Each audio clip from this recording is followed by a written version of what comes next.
ఆకాశవాణి ప్రాంతీయ వార్తలు చదువుతున్నది పోపూరి మురళీకృష్ణ ప్రసాద్. ముఖ్యాంశాలు: ఆంధ్రప్రదేశ్లో ఆక్వా రైతులు, పొగాకు రైతుల ప్రయోజనాల పరిరక్షణకు ప్రభుత్వం ప్రాధాన్యత ఇస్తోందని ముఖ్యమంత్రి నారా చంద్రబాబు నాయుడు తెలిపారు. తెలంగాణలో మాదక ద్రవ్యాల నిర్మూలన కోసం ప్రభుత్వం నిర్వహించే రాష్ట్ర స్థాయి కార్యక్రమంలో ముఖ్యమంత్రి రేవంత్ రెడ్డి ఈరోజు పాల్గొంటారు. అర్హులైన ప్రతి కుటుంబానికి గృహ వసతి కల్పించడమే ప్రభుత్వ లక్ష్యమని ఆంధ్రప్రదేశ్ గృహ నిర్మాణ శాఖ మంత్రి కొలుసు పార్థసారథి పేర్కొన్నారు. ఆంధ్రప్రదేశ్లో గంజాయి, మాదక ద్రవ్యాల నిర్మూలనపై ప్రభుత్వం అత్యంత కఠినంగా వ్యవహరిస్తోందని హోంమంత్రి వంగలపూడి అనిత స్పష్టం చేశారు. వార్తల వివరాలు: ఆంధ్రప్రదేశ్లో ఆక్వా రైతులు, పొగాకు రైతుల ప్రయోజనాల పరిరక్షణకు రాష్ట్ర ప్రభుత్వం ప్రాధాన్యత ఇస్తోందని ముఖ్యమంత్రి నారా చంద్రబాబు నాయుడు తెలిపారు. ఆక్వా రంగంపై నిన్న నిర్వహించిన సమీక్షా సమావేశంలో ఆక్వా మేత ధరల స్థిరీకరణ కోసం రైతులు, తయారీదారులతో కలిసి కమిటీ ఏర్పాటు చేయాలని ముఖ్యమంత్రి అధికారులను ఆదేశించారు. కమిటీ నివేదిక అనంతరం ధరలపై తుది నిర్ణయం తీసుకుంటామని స్పష్టం చేశారు. అనంతరం పొగాకు రైతులు, ట్రేడర్లతో జరిగిన సమావేశంలో ముఖ్యమంత్రి మాట్లాడుతూ అన్ని పొగాకు సంస్థలు కొనుగోళ్లు చేపట్టాలని, అనధికార కొనుగోళ్లపై కఠిన చర్యలు తీసుకుంటామని హెచ్చరించారు. సమావేశం అనంతరం మంత్రి అచ్చెన్నాయుడు పాత్రికేయులతో మాట్లాడుతూ ఆక్వా ఫీడ్ ధరలు విపరీతంగా పెరిగాయి. దానికి అనేకమైనటువంటి కారణాలు. దీనివల్ల ఫీడ్ కంపెనీలు ధరలు పెంచి నిర్ణయం తీసుకుంటే ముఖ్యమంత్రి గారి ఆదేశాలతో ఏకపక్షంగా ధరలు పెంచడానికి వీల్లేదు చెప్పి నిలుపుదల చేశాం. రొయ్యల రైతులకి ఒక శుభ పరిణామం. వాళ్ళు కోరుకున్న విధంగా, వాళ్ళు చెప్పిన విధంగా ముఖ్యమంత్రి గారి సమక్షంలో నిర్ణయం తీసుకోవడం వల్ల రైతులకు మేలు జరిగింది. తెలంగాణలో విద్యార్థుల సంక్షేమం, నాణ్యమైన విద్యా వాతావరణం కల్పన, మాదక ద్రవ్యాల నిర్మూలనకు ప్రభుత్వం నిర్వహించే రాష్ట్ర స్థాయి ప్రత్యేక కార్యక్రమంలో ముఖ్యమంత్రి రేవంత్ రెడ్డి ఈరోజు పాల్గొంటారు. హైదరాబాద్లోని ఎల్బీ స్టేడియంలో జరిగే ఈ కార్యక్రమంలో మాదక ద్రవ్య రహిత పాఠశాలలు, కళాశాలలు పేరుతో సామూహిక ప్రతిజ్ఞ చేయించనున్నారు. విద్యార్థుల్లో మాదక ద్రవ్యాల దుష్ప్రభావాలపై అవగాహన పెంపొందించడం, నివారణ చర్యలను బలోపేతం చేయడం వంటి అంశాలపై అవగాహన కల్పించనున్నారు. అనంతరం విద్యార్థులకు విద్యార్థి కిట్లు ముఖ్యమంత్రి పంపిణీ చేయనున్నారు. దాదాపు 15,000 మంది విద్యార్థులు పాల్గొననున్న ఈ కార్యక్రమం కోసం ప్రభుత్వం ప్రత్యేక ఏర్పాట్లు చేసింది.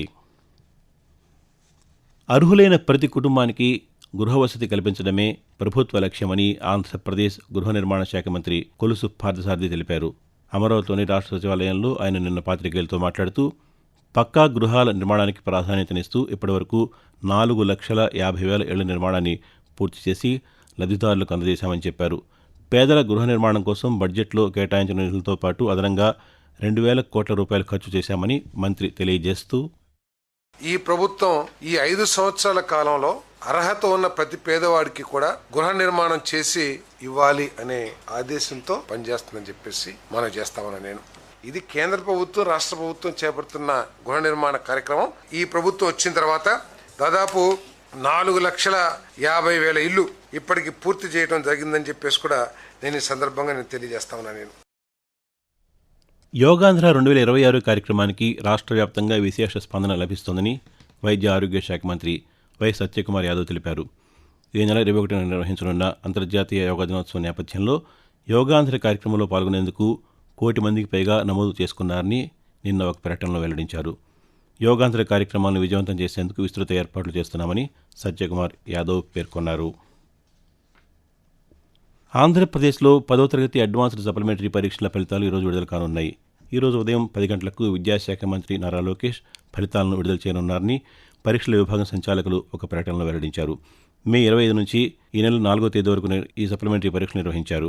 విద్యార్థులు ఫలితాలను అధికారిక వెబ్సైట్ bsc.ap.gov.in ద్వారా తెలుసుకోవచ్చని, అలాగే మనమిత్ర వాట్సాప్ నంబర్ 955223000009 ద్వారా కూడా ఫలితాలు అందుబాటులో ఉంటాయని అధికారులు తెలిపారు. ఆకాశవాణి ప్రాంతీయ వార్తలు వింటున్నారు. ఆంధ్రప్రదేశ్లో గంజాయి, మాదక ద్రవ్యాల నిర్మూలనకు ప్రభుత్వం అత్యంత కఠినంగా వ్యవహరిస్తోందని హోంమంత్రి వంగలపూడి అనిత స్పష్టం చేశారు. అనకాపల్లి జిల్లా పరవాడలో వివిధ కేసుల్లో స్వాధీనం చేసుకున్న మత్తు పదార్థాలను నిన్న దహనం చేశారు. అనంతరం హోంమంత్రి అనిత మాట్లాడుతూ యువతను మాదక ద్రవ్యాల బారి నుంచి రక్షించడమే ప్రభుత్వ ప్రధాన లక్ష్యమని తెలిపారు. ప్రభుత్వం ఏర్పాటు చేసిన ఈగల్ వ్యవస్థ ద్వారా గంజాయి సాగు రవాణాను సమర్థవంతంగా అరికడుతున్నామని మంత్రి తెలియజేస్తూ దొరికిన గాంజాని ట్రాన్స్పోర్టేషన్ దొరికిన గాంజాని కూడా రిస్ట్రిక్షన్ చేయాలి అంటే ఎవ్రీ టైం చేసే రిస్ట్రిక్షన్స్ ఇది లాస్ట్ 1.5 year లో 5 times రిస్ట్రిక్షన్ నిజంగా న్యాచురల్ ఎందుకంటే నాకు తెలియాలి ఇక్కడ ప్రజాప్రతినిధులందరికీ కూడా తెలియాలి ఒకటి పోలీస్ పడుతున్న కష్టం ఎలా డిస్ట్రాయ్ చేస్తున్నాం అన్నది విధానం అట్ ద సేమ్ టైం రాష్ట్ర భవిష్యత్తుని యువకులు ఈ గాంజా బారిన పడకుండా ఎలా రక్షించుకోవాలనే కాన్సెప్ట్ మీద కూడా ఉండాలనే ఉద్దేశంతో ఈరోజు ఇక్కడ రావడం మైనార్టీల సామాజిక ఆర్థిక విద్యా అభివృద్ధికి తెలంగాణ ప్రభుత్వం కట్టుబడి ఉందని ఉప ముఖ్యమంత్రి మల్లు భట్టి విక్రమార్క తెలిపారు. హైదరాబాద్లోని రాష్ట్ర సచివాలయంలో మైనార్టీ సంక్షేమ శాఖ మంత్రి మహమ్మద్ అజారుద్దీన్తో కలిసి నిన్న సమీక్షా సమావేశం నిర్వహించారు. ఈ సందర్భంగా ఉప ముఖ్యమంత్రి మాట్లాడుతూ తెలంగాణ ఉర్దూ అకాడమీ స్వర్ణోత్సవాల సందర్భంగా హైదరాబాద్తో పాటు రాష్ట్రంలోని జిల్లా కేంద్రాల్లో ఉర్దూ కవి సమ్మేళనాలు ముషాయిరాలు నిర్వహించనున్నట్టు వెల్లడించారు. రాజీవ్ యువ వికాసం పథకం ద్వారా మైనార్టీ యువతకు పెద్ద ఎత్తున ఆర్థిక సహాయం అందిస్తున్నామని, పథకం అమలుకు సమగ్ర కార్యాచరణ ప్రణాళిక సిద్ధం చేయాలని అధికారులను ఆదేశించారు. ఆంధ్రప్రదేశ్లో ఉపాధ్యాయుల ఉద్యోగాల భర్తీ కోసం నిర్వహించిన డిఎస్సి నియామక ప్రక్రియకు సంబంధించిన అంశాలపై వైఎస్ఆర్ కాంగ్రెస్ పార్టీ నాయకులు బొత్స సత్యనారాయణతో పాటు పలువురు పార్టీ నేతలు నిన్న గవర్నర్ను కలిశారు. విజయవాడలోని లోక్భవన్లో గవర్నర్ ఎస్ అబ్దుల్ నజీర్ను కలిసి డిఎస్సి ప్రక్రియలో అభ్యర్థులు వ్యక్తం చేస్తున్న సందేహాలపై వినతిపత్రం అందజేశారు. అనంతరం వారు మాట్లాడుతూ డిఎస్సి ప్రక్రియపై పలు అంశాలను గవర్నర్ దృష్టికి తీసుకెళ్లినట్టు తెలిపారు.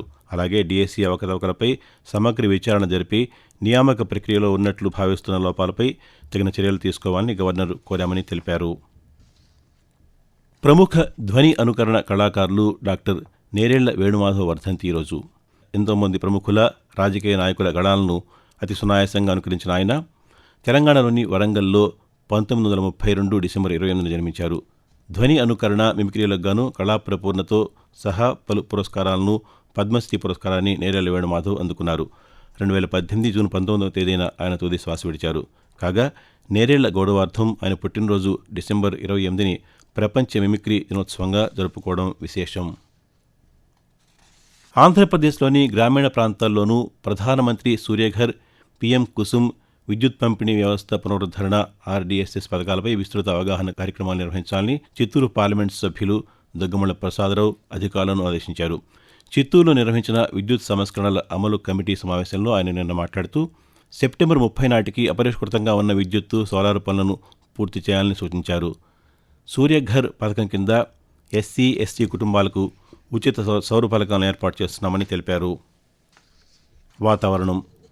తూర్పు విదర్భ నుండి తెలంగాణ, ఆంధ్రప్రదేశ్ మీదుగా తమిళనాడు వరకు అల్పపీడన ద్రోణి సముద్ర మట్టానికి 0.9 కిలోమీటర్ల ఎత్తులో విస్తరించి ఉందని అమరావతి వాతావరణ కేంద్రం తెలిపింది. దీని ప్రభావంతో ఆంధ్రప్రదేశ్లో రానున్న 3 రోజుల పాటు మోస్తరు వర్షాలు కురిసే అవకాశం ఉందని వెల్లడించింది. అలాగే తెలంగాణలోనూ పలు జిల్లాల్లో ఉరుములు, మెరుపులతో కూడిన మోస్తరు నుండి భారీ వర్షాలు కురిసే అవకాశం ఉందని తెలిపింది.